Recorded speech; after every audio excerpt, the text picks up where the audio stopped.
भूमनपुर नामक एक गांव में राजू नामक एक धोबी और उसकी बेटी रेखा रहते थे। हर रोज वो दोनों गांव के लोगों के कपड़े को धोने नदी के किनारे जाते थे। वहां वो कपड़े धो के सुखाते थे और तब सूखे हुए कपड़ों को उनके घर ले जाते थे। राजू उन कपड़ों को इस्त्री करता था और रेखा इस्त्री किए हुए कपड़ों को तय करती थी। तब जिनको जो कपड़े लौटाना है उन्हें अलग अलग जमा करती थी।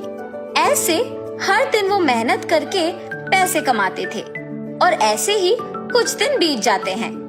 एक दिन नदी के किनारे जब राजू अपनी बेटी के साथ कपड़े धो रहा था, तब एक भूत उन्हें देखना शुरू करती है।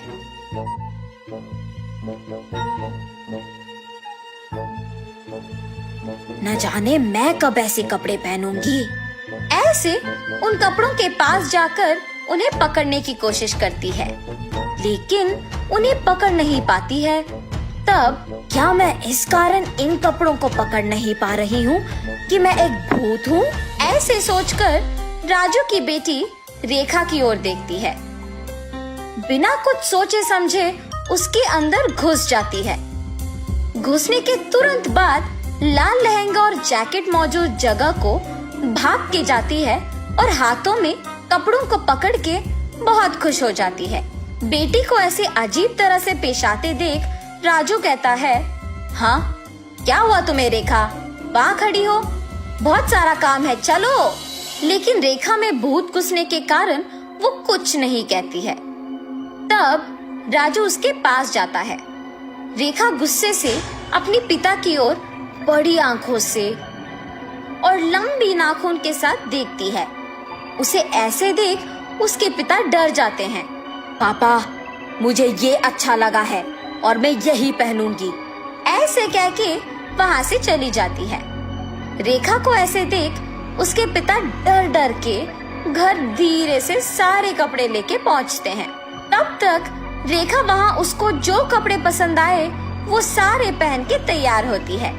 अपने आप को वो सुंदर कपड़े पहने हुए आईने में देख बहुत खुश हो जाती है। हम सबको वो दिखने में रेखा थी, मगर उसको उसकी असली रूप एक भूत के ही रूप में दिखती थी।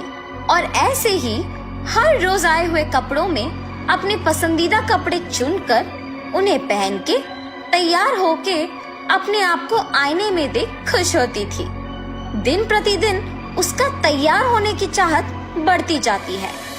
राक्षस की तरह अपनी बेटी का व्यवहार देख राजू परेशान होता था, मगर अपनी बेटी की सच्चाई को किसी से कह भी नहीं पाता था, और अगर कहा भी तो वो ये सोच के डर जाता था कि उसका नतीजा क्या होगा।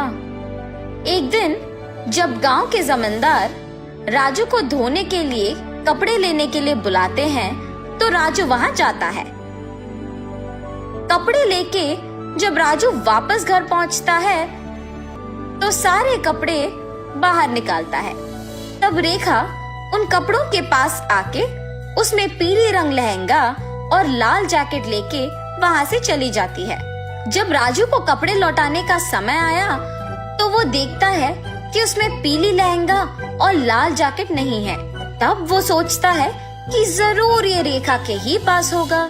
रेखा के कमरे में जाके देखने पर वो उन्हीं कपड़ों में तैयार होके आईने के सामने खड़े होके अपने आप को देखते ही रहती है। आईने में भूत का डरावना चेहरा देख राजू डर के मारे चिल्लाता है, हाँ?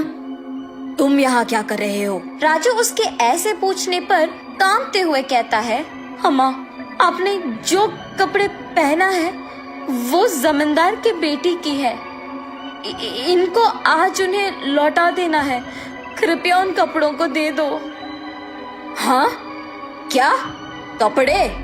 बिल्कुल नहीं दूंगी, जाओ यहाँ से।